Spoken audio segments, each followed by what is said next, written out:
Programang ito ay rated SPG. Striktong patnubay at gabay ng magulang ang kailangan. Maaaring may masiselang tema, lengguwahe, karahasan, sexual, horror o droga na hindi angkop sa mga bata. Mga kapamilya, narito ang mga dapat nating abangan sa FPJ's Batang Quiapo. Mainit ang ulo ni Pablo na papasok sa bar kung saan nagtatrabaho sina Tanggol at Bubbles. Promoted nga ang ating bida bilang bouncer sa bar ni Boss Baste. Nakitaan kasi siya ng galing at tapang ni Boss B nang minsan siyang iligtas nito at mahigpit na ipinagbawal ni Boss Baste at inutos kay Tanggol na simula ngayon ay bawal na ang may dalang armas bago pumasok sa kanilang bar para na rin sa kanilang seguridad. Sa pagpasok ni Pablo ay kaagad na natunugan ni Tanggol na may mga armas ang mga ito. Kaya naman nakiusap si Tanggol na iwan na muna ang armas ni Pablo. Ngunit mainit ang ulo ni Pablo na sinabi na hindi daw ba siya nakikilala nito.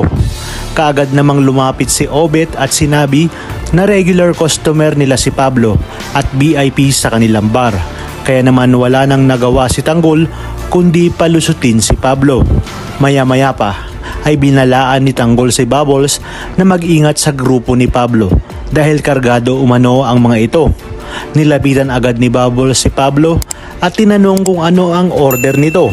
At dahil kilala nating babaero din itong si Pablo, ay sinabi niya nga kay Bubbles na ito ang kanyang gusto.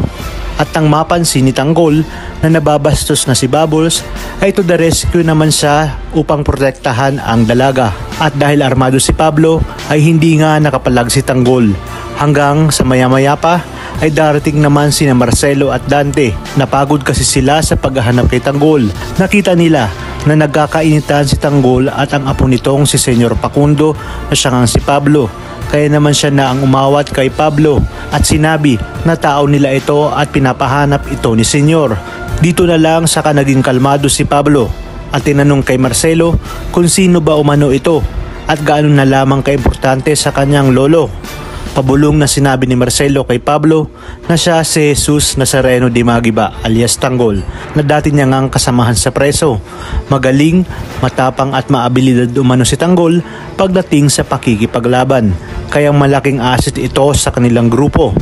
Dagdag pa ni Marcelo na kapag nakuha na nila si Tanggol ay magagawa na nila ang lahat ng ipag-uutos dito.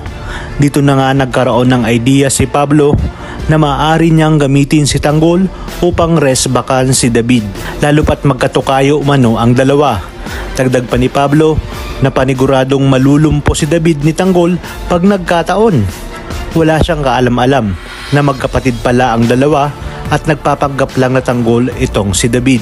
Ngunit ano kaya ang gagawin ni Tanggol sa oras na magkaharap na sila ni David?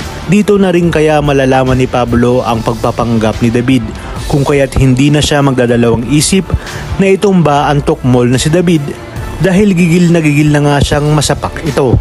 Talagang kapanapanabik ang mga susunod na tagpo sa teleseryeng ito. Kaya naman sabay-sabay natin itong pakaabangan. At kung bago ka pa lamang sa aking channel, ay sana'y huwag kalimutang mag-like at subscribe. Pindutin ang notification bell para updated kayo palagi. Maraming salamat sa inyong panonood at hanggang sa muli, kapamilya.